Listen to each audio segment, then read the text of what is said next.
So, got all 12 pieces laid out for going together. Let's put them together.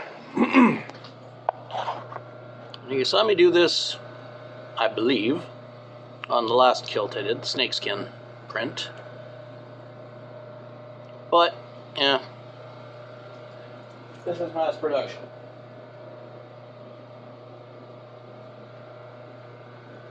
Mass production is different.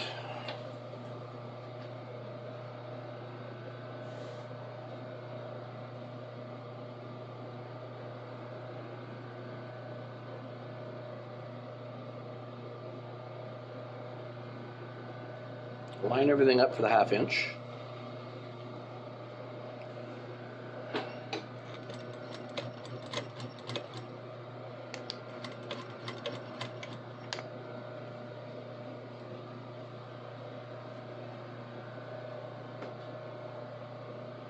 Hold this at both ends, so keep that pleat in place so stuff doesn't twist a little bit partway through.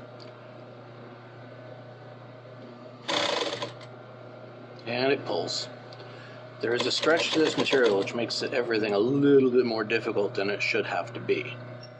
And that's fine. You deal with it. You push rather than pull. Rather than holding the material back and pulling it straight, you push it to keep the stretch from affecting it. Difficult, but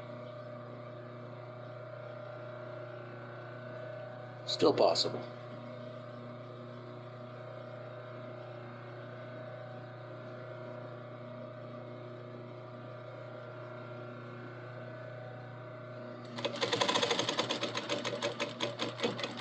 See? Don't let the stretch affect it.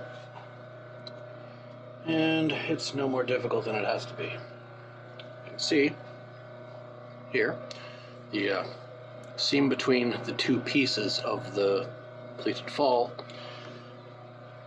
You can see the inside fold right there, so it is hidden. You hide seams where you can, when you have to.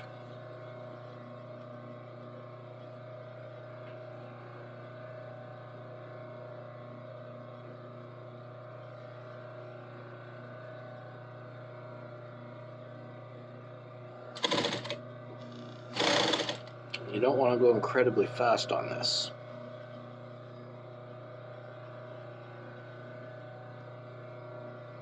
So it does take a while to do each one, but they get done when they get done.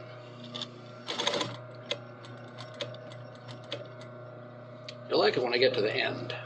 So will I, but probably for completely different reasons. I like it when I get to the end because you'll get to see the curve. I like it when I get to the end because it's fucking done. I don't have to do it again.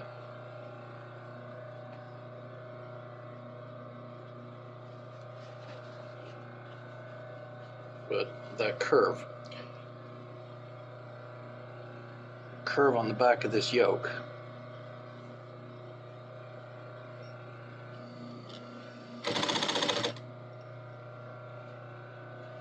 this curve,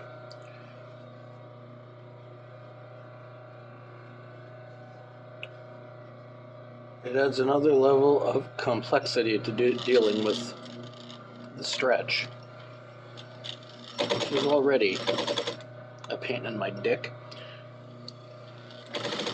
but that's why I get paid for it. Anything worth doing is worth doing for money. Very odd, very cynical way to think about things, but it's the truth. Your work is worth what people are willing to pay you for it. So whatever the price you're willing to pay.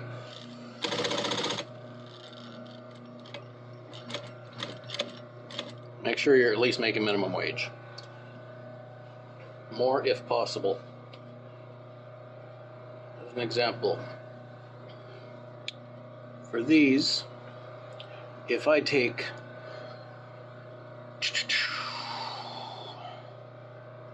If I take 5 hours on each one, it's worth my time, if it breaks down to that. Doing the mass production Doing all of one piece of one size at the same time makes it go faster.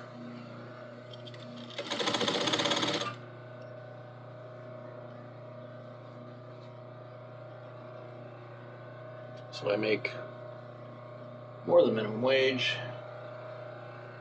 which makes me happy.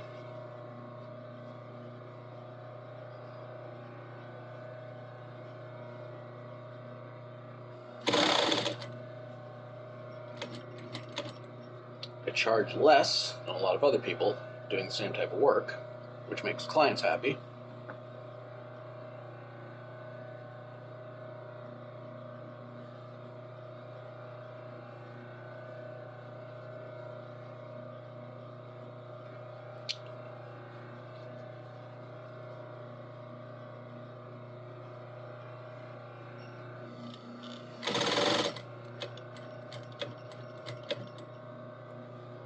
There's that curve. Now I got to hold this folded and straight while I hold this, keep turning it up to the edge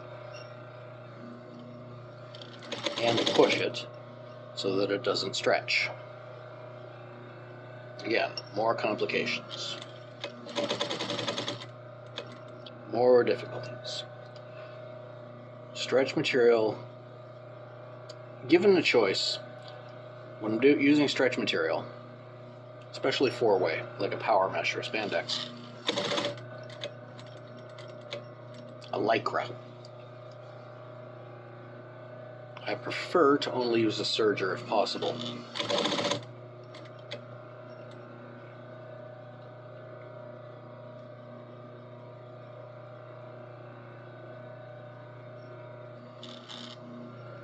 And this is where we have to make use of the stretch, because this has stretched a little extra, so I have to stretch this to compensate to match up, but not so much that it becomes obvious. And there is a little bit of leeway with where these line up, as long as the finished measurement of the waistline is still correct. Because that, it's going to be hidden inside the fold.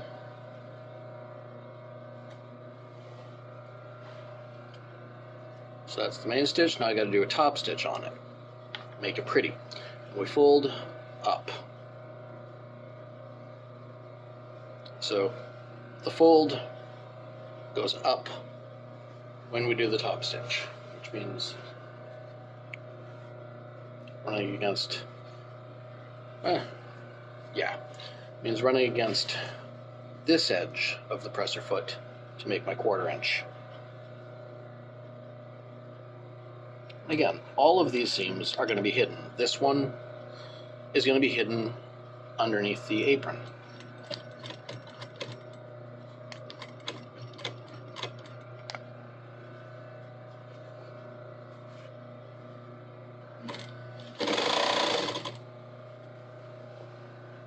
The one on the back is going to be hidden inside the, what's it called there? The fold back.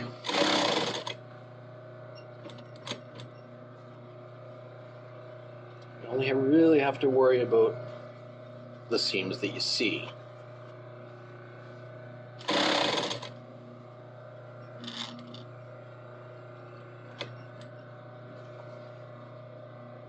Again, folding everything up, hiding everything we can. Making sure it all stays pretty. You can see sometimes I'm letting it stretch further. Again, the waistband is what we got to worry about for the stretch. And that is a monster all its own. Once I get this one done, then I'll do the other 5. The transition between these pleats is where the stretch shows up the most. That's where you got to be the most careful. Once you're past that piece between the pleats, let it go. Because at that point it's thick enough it's not going to stretch. Next fold in.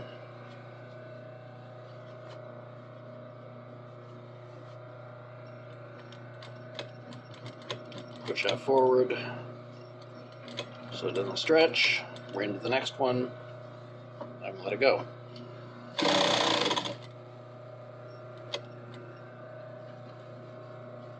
Ready for the next fold. And this is the one where it curves. So another thing to look at and worry about and think about.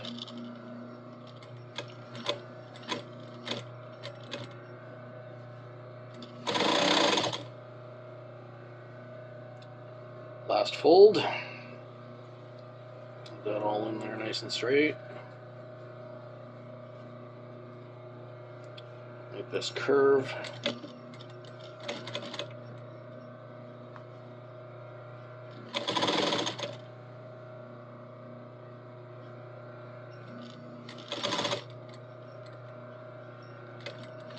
To get to there.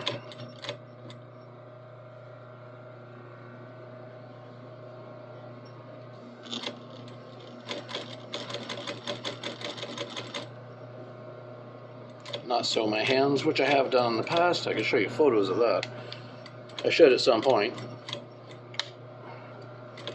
So at one point, not on this machine, but on the Bernina I had previously owned, I had sewed my finger. My finger went under the presser foot, and I had 2 holes through my fingernail, through the pad of my finger, and it was stitched right up. It's very painful. Anyway, the end of this lengthy process,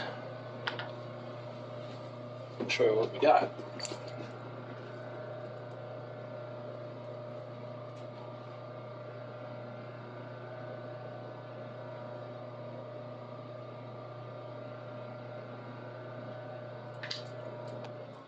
There is the left half of one of the first 3 kilts of probably, out of that roll, I'm guessing I'm going to get 12 of that roll fabric, but one half of the skirt of one kilt. I'll do the other 5 and then I'll show you afterwards.